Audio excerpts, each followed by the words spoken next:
plus jeune donc, en écoutant la radio, mes parents ont foncé tout d'un coup vers le supermarché. Ça n'existait pas encore, ça allait arriver, mais vers un épicier. Et on a commencé à stocker du sucre, de la farine, du café, du chocolat, des toilettes, plein de choses. Les gens qui ont vécu cette période-là diront, ben, chez moi aussi. Et pourquoi on avait ça? À cause de la radio. Et la radio disait que les Russes allaient nous envahir. Et évidemment, mes parents qui avaient vécu en 1945 faisaient des provisions. Et on avait manqué d'à peu près tout. Donc, on faisait plein de provisions, de sorte que dans les caves et dans les armoires de la maison, il y avait des boîtes et des boîtes et des boîtes. Et on devait manger parce que les Russes n'étaient pas venus. Et on vivait dans ce climat de terreur, de guerre froide. Et ça a été illustré par le ministre belge des Affaires étrangères, Paul-Henri Spaak, qui a fait un jour à l'ONU un discours célèbre intitulé « J'ai peur ». J'ai peur, j'ai peur, j'ai peur, et il s'adressait à l'ambassadeur russe à l'ONU, et n'arrêtait pas de dire pourquoi il avait peur, et que vraiment il fallait rassurer mes parents et tous les parents de Belgique et d'Europe. Des années après, en étudiant ce genre de choses, je suis tombé sur des documents déclassifiés du Pentagone et des services des propagandes des États-Unis, qui disaient clairement, voilà, la menace soviétique n'a jamais existé, ils n'ont jamais eu l'idée ni la possibilité de nous envahir, mais c'est ce qu'on a raconté aux gens. Donc, pourquoi on a fait vivre mes parents et ceux de toute cette génération dans la terreur? C'est qu'il y avait un projet derrière, et on a présenté l'OTAN comme la riposte, je le disais, à la menace de l'Union soviétique qui était en train de s'organiser. Et on disait qu'il y avait toute une série de pays là en Europe de l'Est qui étaient prêts à nous envahir. Mais en réalité, contrairement à la propagande officielle, c'est d'abord l'OTAN qui a été créée par les États-Unis et ensuite les pays de l'Est qui se sont organisés avec ce qu'on appelait le pacte de Varsovie pour résister, parce que la vraie menace était celle des États-Unis. Il faut rappeler que les États-Unis ont lancé la bombe atomique sur le Japon alors que ce n'était absolument pas nécessaire, qu'il y a eu des menaces très sérieuses d'utiliser la bombe atomique contre la Russie et surtout contre la Chine pour empêcher les luttes de libération. Et donc, la meilleure défense, c'est l'attaque, et au niveau de la propagande, il fallait absolument expliquer aux gens qu'on était dans le travail de protéger les populations civiles contre les méchants communistes qui allaient nous envahir. Ça, c'est le contexte de la création de l'OTAN. Quand vous lisez les statuts, c'est effectivement très beau. C'est une organisation pour la protection des populations européennes contre une invasion. Alors, puisque l'OTAN existe toujours, et que l'Union soviétique n'existe plus, et qu'il n'y a plus des méchants communistes au pouvoir en Russie, pourquoi l'OTAN existe toujours? Elle a soi-disant été créée par rapport à la menace, pourquoi elle existe toujours? Et ça, pour le saisir, il faut avancer un peu dans le temps. En 1989, l'Union soviétique voit les différents pays de l'Est passer à l'Ouest, passer au capitalisme, et puis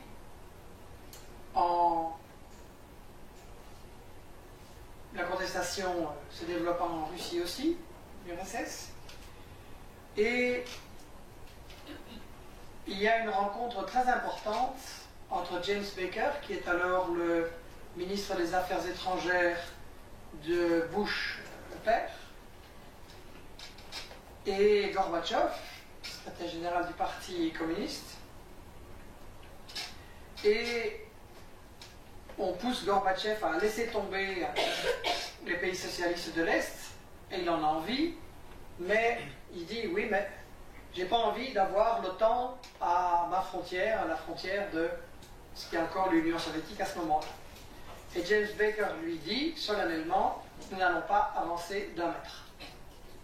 L'OTAN ne va pas venir se rapprocher de la Russie. Et le lendemain, ça commence en fait. Gorbatchev, naïf ou autre chose, laisse tout tomber, et l'OTAN commence son encerclement. Et à partir de 89, on a une action sur plusieurs plans. Et il s'agit en fait d'encercler, non plus l'Union soviétique, mais même la Russie, puisqu'on a fait éclater l'URSS. Il s'agit vraiment de l'encercler. Et pour ça, de lui couper ses accès à la mer et ses possibilités de riposter à la flotte des États-Unis, qui est un élément essentiel pour la suprématie mondiale des États-Unis. Dans ce contexte-là, l'affaire de la Yougoslavie, que j'ai étudiée de près, en m'y rendant à plusieurs reprises et en allant en compagnie d'une délégation d'une quinzaine de Belges d'ailleurs, sous les bombes de l'OTAN en été 99, la Yougoslavie a été le grand détonateur pour installer l'OTAN, changer le rapport de force en Europe et continuer l'encerclement de la Russie. Pourquoi est-ce qu'il fallait installer l'OTAN en gendarme de l'Europe et pourquoi on avait besoin d'une guerre sur le territoire européen? En fait, pour le comprendre, il faut évoquer la stratégie fondamentale des États-Unis dans la période 1945 en tout cas jusque Trump et peut-être après avec lui on verra. Et cette stratégie a été résumée par Zbigniew Brzezinski dans son livre The Grand Chessboard, Le Grand Échiquier, où il explique en substance l'Eurasie, c'est-à-dire l'ensemble Europe-Asie, ça c'est la zone stratégique du monde la plus importante. C'est là qu'il y a les ressources, c'est là qu'il y a la plus grande production économique, c'est là qu'il y a la plus grande population, et c'est un continent sur lequel les États-Unis ne sont pas, ils sont très loin. Donc, et Brzezinski explique, si vous voulez contrôler le monde, il faut contrôler l'Eurasie. Et comment faire? Il explique dans ce livre, comme Brzezinski n'est plus aux affaires, il parle très brutalement. Pour situer un peu, Brzezinski, c'est l'homme qui a envoyé Ben Laden et le terrorisme islamiste en Afghanistan pour renverser le gouvernement de gauche et attirer l'Union soviétique dans un piège qui a parfaitement fonctionné. Et il en est très fier, malgré ce qu'est devenu ce terrorisme islamiste, comme chacun sait. Et donc Brzezinski explique à l'époque qu'il faut absolument empêcher une alliance sur le continent euro-asiatique entre les grandes puissances, la Russie, l'Iran et la Chine, qui sont les grandes puissances de l'Asie, et la possibilité que l'Allemagne ait une alliance avec la Russie, et donc le continent eurasiatique échappe à la domination des États-Unis. Et donc, comme c'est plus difficile d'attaquer la Chine et la Russie, les États-Unis ont commencé par renforcer leur emprise sur l'Europe et à la suite de l'Allemagne, qui avait d'abord excité le conflit, les États-Unis ont fait en sorte que la guerre dure longtemps en Yougoslavie. Il y avait des négociations de paix, une solution était en vue pour arrêter la guerre civile, et les États-Unis, comme je l'ai expliqué dans le livre Poker Menteur, ont fait en sorte que le président de Bosnie, Izetbegovic, ne signe pas, que la guerre dure longtemps, et qu'eux puissent installer l'OTAN en gendarme du continent européen. Dans cette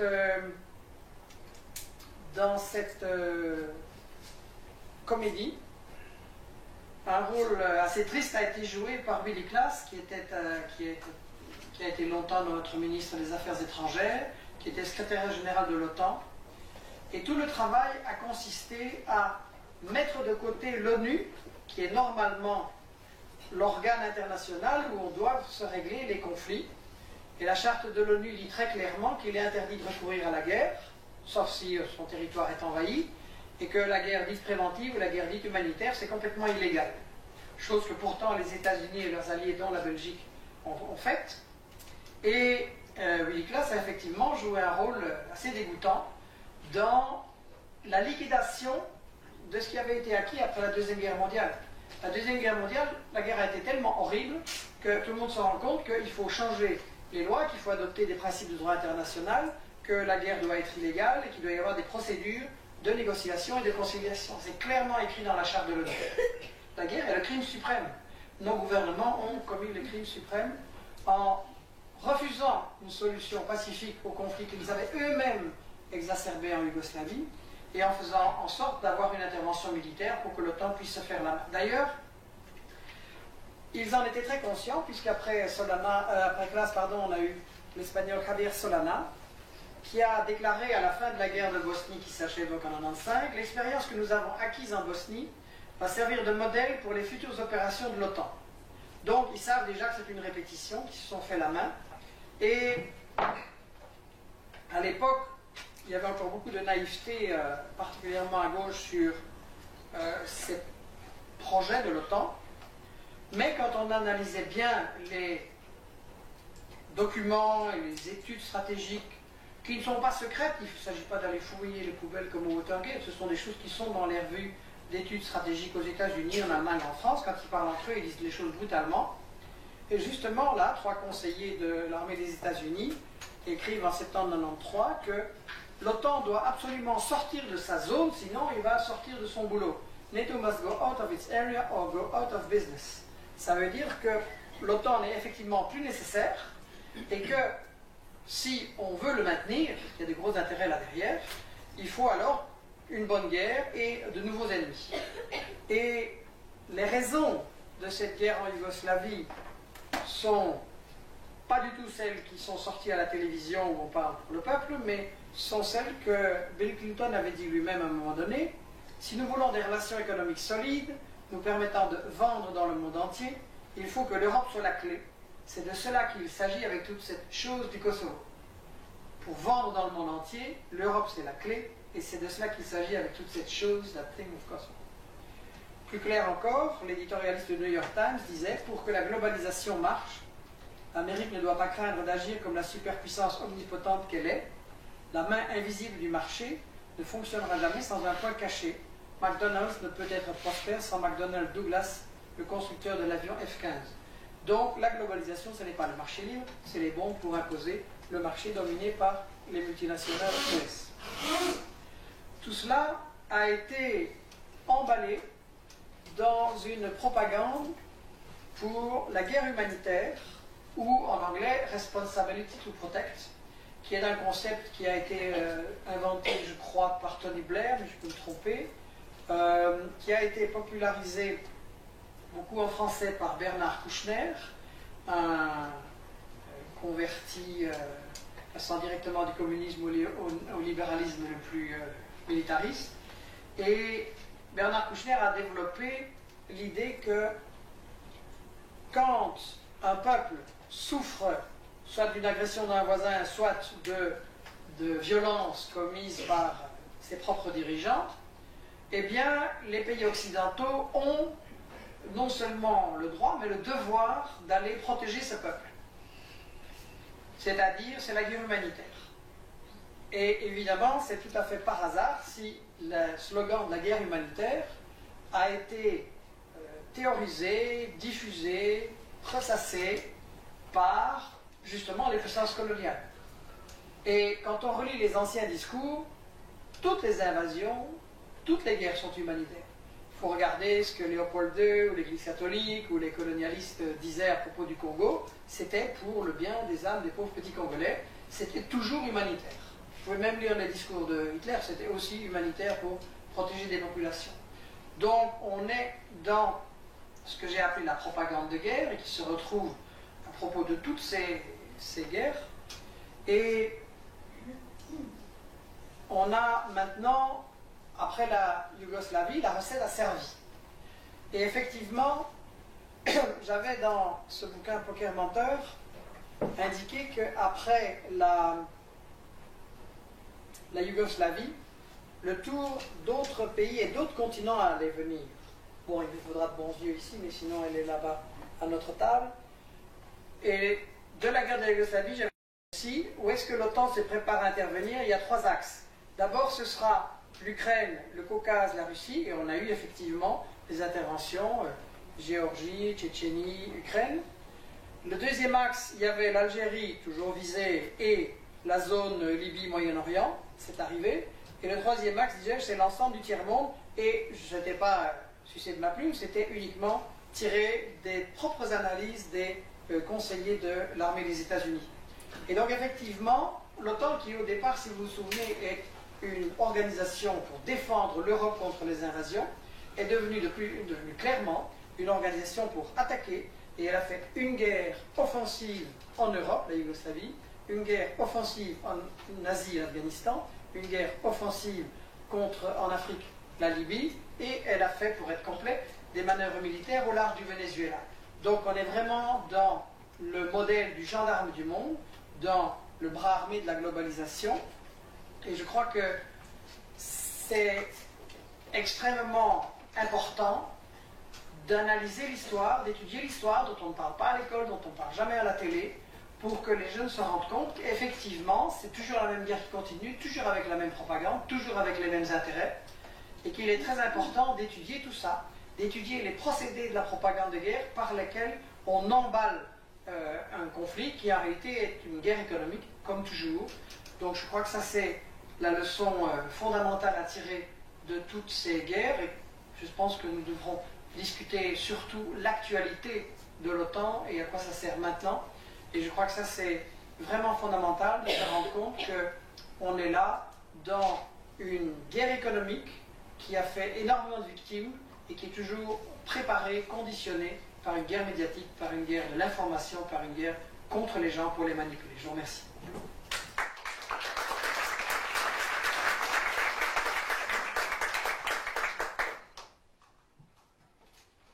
Les deux premières questions sont clairement très importantes puisque ça porte sur que faire et c'est ça qui doit nous préoccuper à fond.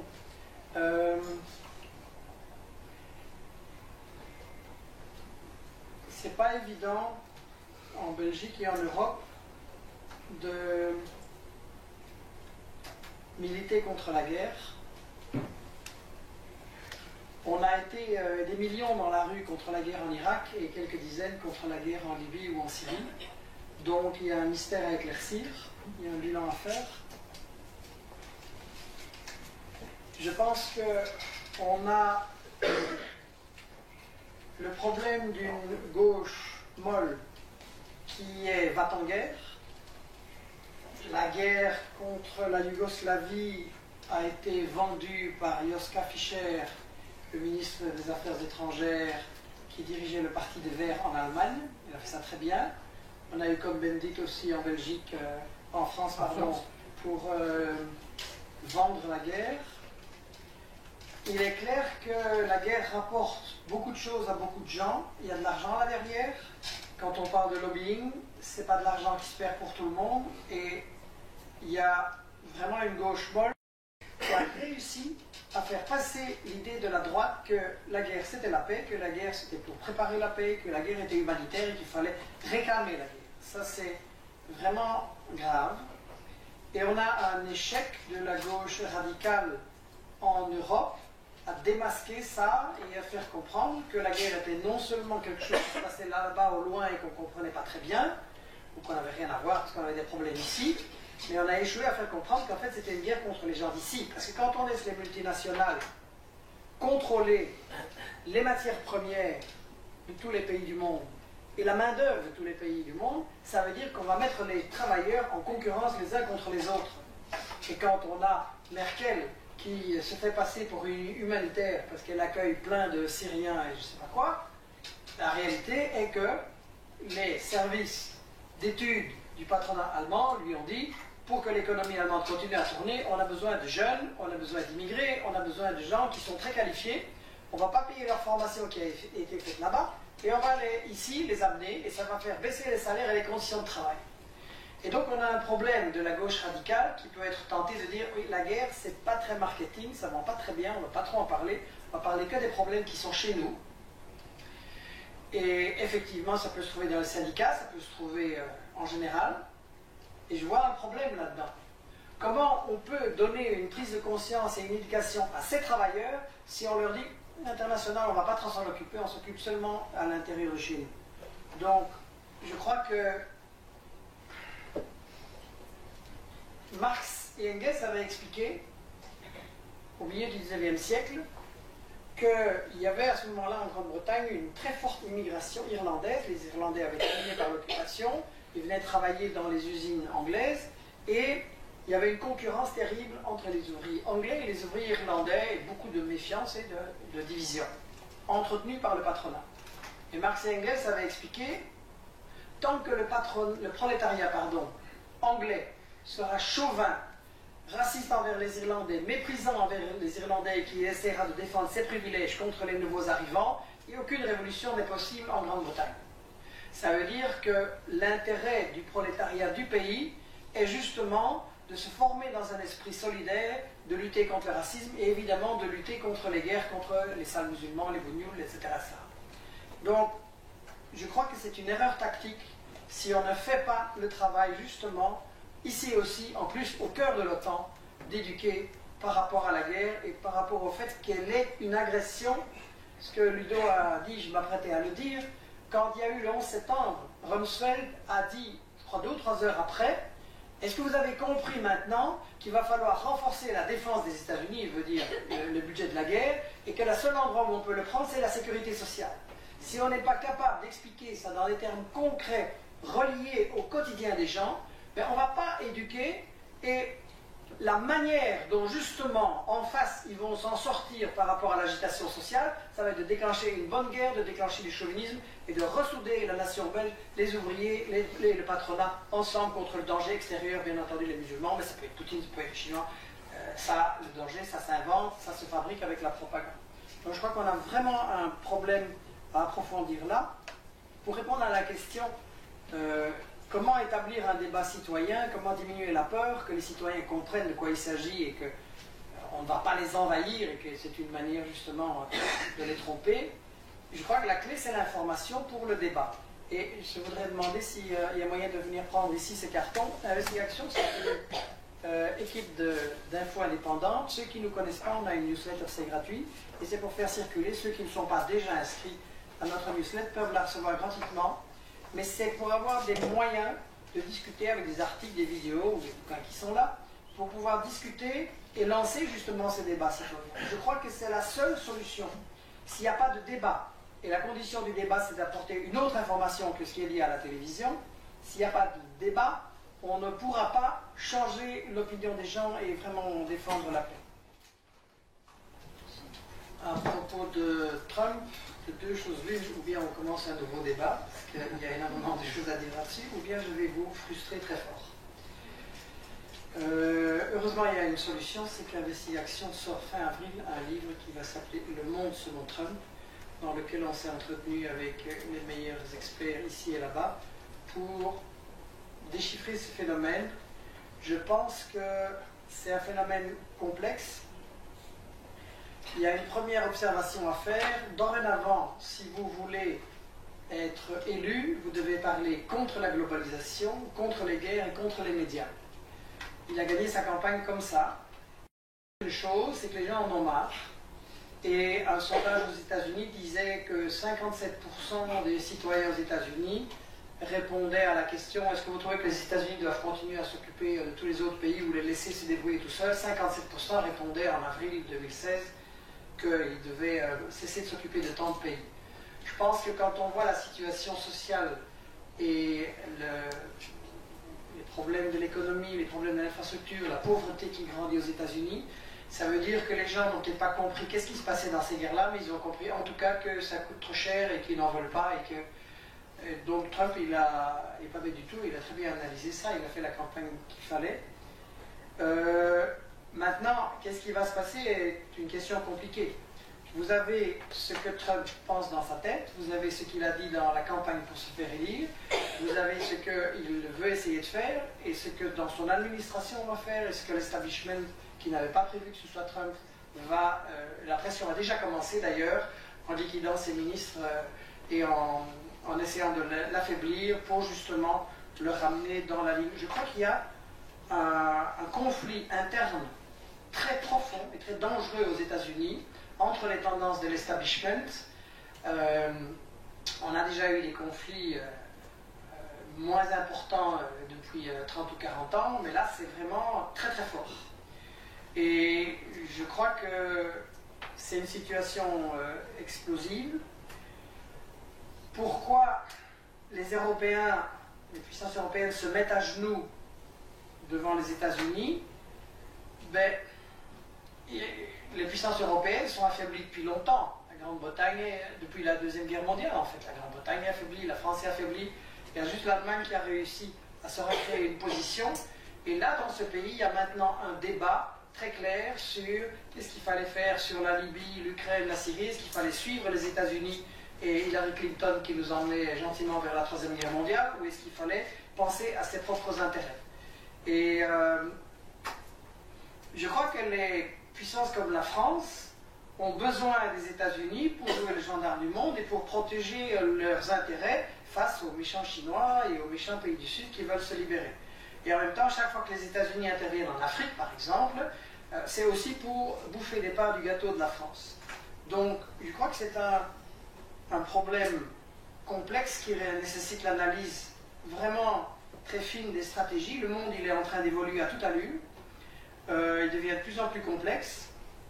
Les évolutions s'accélèrent et je crois qu'on a besoin de renforcer l'analyse de ces stratégies.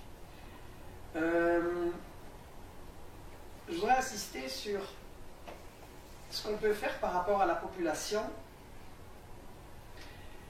pour l'éveiller sur ces problèmes et faire que ça bouge. En 2013, j'avais été approché par des mamans dont les gosses, parce que c'est vraiment des gosses, 15 ans, étaient en Syrie. Et j'avais invité à un grand débat sur le titre « Jeunes qui partent en Syrie, que pouvons-nous faire ?» J'avais invité, pardon pour le PTB, mais les 4 grands partis politiques de l'époque, à savoir le PS, le CDH, Écolo et le MR. Ils n'ont pas voulu venir. Le seul qui voulait venir, c'est Philippe Moureau, mais il disait « je ne voulais pas être seul ». Milquet a refusé, toutes les semaines elle inventait un nouveau prétexte. Didier Reynders a refusé, Écolo aussi, ça c'était bizarre, a refusé. Et donc, les jeunes qui partent en Syrie avec tous les... On a demandé ça en août 2013. Et on a dit, ce qu'ils font là-bas, ils vont venir le faire ici. Et ils s'en foutaient complètement. Et les gens dans les quartiers savent que quand on allait chez les policiers, en disant, ce jeune-là, on pense qu'il est en train d'être travaillé, qu'il va peut-être partir, pas tous les policiers, il y en a qui faisaient bien leur boulot, mais il y en a qui disaient, mais qu'il aille seulement en Syrie, mais qu'il ne revienne pas ici. Donc, ça, on a entendu tout plein.